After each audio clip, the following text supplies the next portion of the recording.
Hello friends, હું છું હિરલ અને હિરુસ કિચનમાં તમારું સ્વાગત છે. હવે દરેકના ઘરમાં બનશે મેથીના ગોટા એકદમ પરફેક્ટ, રૂ જેવા પોચા, બહારથી એકદમ સોફ્ટ, ખાવામાં એકદમ ટેસ્ટી, બિલકુલ લાલ નહીં થાય અને કડક પણ નહીં બને અને સ્વાદમાં બિલકુલ પણ કડવા નહીં લાગે. કેમ કે પરફેક્ટ માપ સાથે આજે આપણે મેથીના ગોટા બનાવીશું. તો ચાલો બનાવવાનું શરૂ કરીએ. અને હા, તમને જો મારી રેસિપીઓ ગમતી હોય તો ચેનલને સબસ્ક્રાઇબ કરી બાજુમાં આપેલી ઘંટીને દબાવી ઓલ પર ક્લિક કરી દેજો, જેથી મારા બધા જ વિડીયો સૌથી પહેલાં તમારી પાસે પહોંચે. હવે લઈશું એક ખાયણી અને ખાયણીમાં લઈશું 1 થી 2 ચમચી સૂકા ધાણા. સાથે જ લઈશું 1 થી 2 ચમચી કાળા મરી. સાથે જ લઈશું 2 ચમચી અજમો. સાથે જ લઈશું 1 ચમચી જીરું. સાથે જ લઈશું 1 ચમચી વરિયાળી. હવે આ બધી જ વસ્તુને બરાબર ખાંડી લઈશું. તો તમારે આ બધી વસ્તુને થોડું અધકચરું રહે, એટલે કે થોડું આખું રહે ને તે જ રીતે ક્રશ કરવાનું છે. એટલે કે એકદમ પાવડર જેવું ક્રશ નથી કરવાનું. તો ફ્રેન્ડ્સ, મેથીના ગોટા ખૂબ જ ટેસ્ટી બનાવવા માટે આ મસાલો જ મેઇન છે. અને આ મસાલાથી જ આ મેથીના ગોટા ટેસ્ટમાં ખૂબ જ સરસ લાગે છે. તો આ જુઓ, મેં બધી જ વસ્તુને થોડું અધકચરું રહે ને તે રીતે ખાંડી લીધું છે. હવે આને સાઈડમાં મૂકી દઈશું. હવે એ જ ખાયણીમાં લઈશું 8 થી 10 તીખા લીલા મરચાં. તો મરચાંને આ રીતે કટ કરીને પછી જ એડ કરીશું. તો તમે જેટલા મેથીના ગોટા તીખા ખાવાનું પસંદ કરતા હોય તે પ્રમાણે તમારે મરચાં વધુ કે ઓછા લેવાના. તો હવે મરચાંને પણ બરાબર ખાંડી લઈશું. તો આ જુઓ, મરચાંને મેં બરાબર ખાંડી લીધા છે. હવે આને સાઈડમાં મૂકી દઈશું. હવે લઈશું એક બાઉલ અને બાઉલમાં લઈશું 3 વાટકી ચણાનો લોટ. તો તમારે આ રીતની કોઈ એક વાટકી કે કપનું માપ લઈ લેવાનું. તો ફ્રેન્ડ્સ, તમારે જેટલા પ્રમાણમાં ગોટા બનાવવાના હોય તે પ્રમાણે તમારે ચણાનો લોટ લેવાનો. સાથે જ એડ કરીશું ક્રશ કરેલો મસાલો. સાથે જ એડ કરીશું થોડી હિંગ. સાથે જ એડ કરીશું સ્વાદ અનુસાર મીઠું. તો આમાં આપણે લાલ મરચું અને ધાણા જીરું બિલકુલ પણ એડ નથી કરવાના. કેમ કે આ બંને મસાલા એડ નથી કરવાના. ગોટા કલરમાં લાલ બનીને તૈયાર થાય છે. તો ગોટા લાલ ન બને તે માટે તમારે આ બંને મસાલાને સ્કીપ કરવાના છે. સાથે જ એડ કરીશું 1 ચમચી ખાંડ.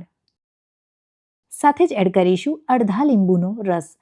અને તમારે જો લીંબુનો રસ એડ ન કરવો હોય તો તમે અહીંયા 1 ચમચી દહીં પણ એડ કરી શકો છો, તો પણ ટેસ્ટ ખૂબ જ સરસ જ આવશે. સાથે જ લઈશું ઝીણી કટ કરેલી લીલી મેથી. તો મેથીને તમારે ધોઈને પછી જ લેવાની. આનાથી શું થશે કે મેથીમાં રહેલી માટી કે કચરો ખૂબ જ સરળતાથી નીકળી જશે. અને જ્યારે તમે મેથીના ગોટા ખાશો ને ત્યારે તમારે ખાવામાં કાંકરી બિલકુલ પણ નહીં આવે. તો તમે આમાં પાલક પણ એડ કરી શકો છો, તો પણ ટેસ્ટ ખૂબ જ સરસ જ આવશે. સાથે એડ કરીશું 1 વાટકી લીલી ડુંગળી. સાથે એડ કરીશું થોડું લીલું લસણ. સાથે એડ કરીશું ઝીણા કટ કરેલા ધાણા. સાથે એડ કરીશું ખાંડીને તૈયાર કરેલા તીખા લીલા મરચાં. હવે આને હાથથી બરાબર મિક્સ કરી લઈશું.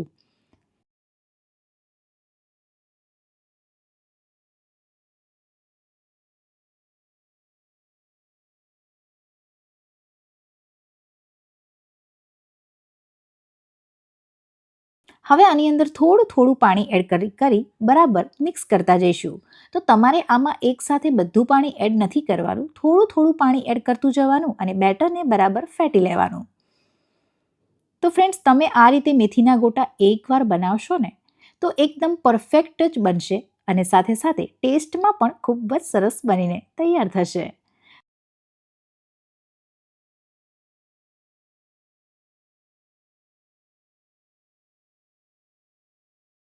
તો આ જુઓ, તમારે આ રીતનું બેટર તૈયાર કરી લેવાનું છે. હવે એડ કરીશું ચપટી ખાવાનો સોડા. તો તમે ખાવાના સોડાની જગ્યાએ ઈનો પણ એડ કરી શકો છો. હવે ઉપરથી થોડું ગરમ તેલ એડ કરી લઈશું અને ફરીથી બરાબર મિક્સ કરી લઈશું. તો ફ્રેન્ડ્સ, ખાવાના સોડા વધારે એડ ના થઈ જાય ને તેનું તમારે ખાસ ધ્યાન રાખવાનું છે. નહીં તો શું થશે કે મેથીના ગોટા વધારે તેલવાળા બનશે અને ગોટાની અંદર તેલ ભરાઈ રહેશે, જેનાથી તમને ગોટા ખાવાની બિલકુલ પણ મજા નહીં આવે.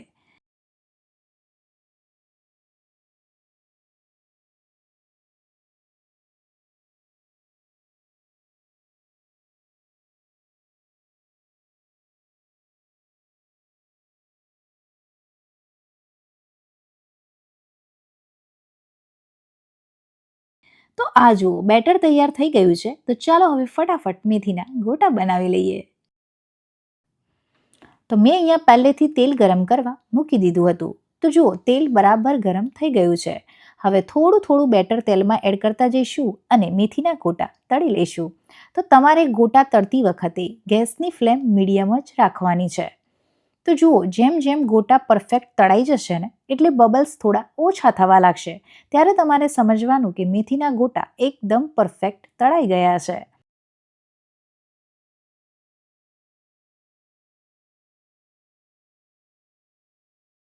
તો આ જુઓ, મેથીના ગોટા એકદમ પરફેક્ટ તળાઈ ગયા છે અને થોડા ગોલ્ડન બ્રાઉન પણ થઈ ગયા છે. હવે આને એક પ્લેટમાં કાઢી લઈશું. તો બસ આ જ રીતે તમારે બધા જ ગોટા બનાવીને તૈયાર કરી લેવાના છે. તો આ મેથીના ગોટાની સાથે તમે ચટણી કે પછી કઢી સાથે પણ ખાઈ શકો છો. ખૂબ જ ટેસ્ટી લાગે છે. તો બન્યા છે ને એકદમ પોચા, રૂ જેવા, સોફ્ટ, ખૂબ જ ટેસ્ટી તેવા મેથીના ગોટા. તો ફ્રેન્ડ્સ, શિયાળાની કડકડતી ઠંડીમાં જો આવા ગરમા ગરમ મેથીના ગોટા મળી જાય ને તો ખાવાની તો મજા જ ડબલ થઈ જાય. તો ફ્રેન્ડ્સ, તમને મારો આજનો આ વિડીયો કેવો લાગ્યો તે મને કમેન્ટમાં જરૂરથી જણાવજો. અને હા, હજુ સુધી મારી ચેનલને લાઇક, શેર અને સબસ્ક્રાઇબ ન કરી હોય તો સબસ્ક્રાઇબ કરજો અને બાજુમાં આપેલી ઘંટીને દબાવજો, જેથી કરીને મારી નવી નવી રેસીપીની નોટિફિકેશન તમને મળતી રહે. Thank you for watching.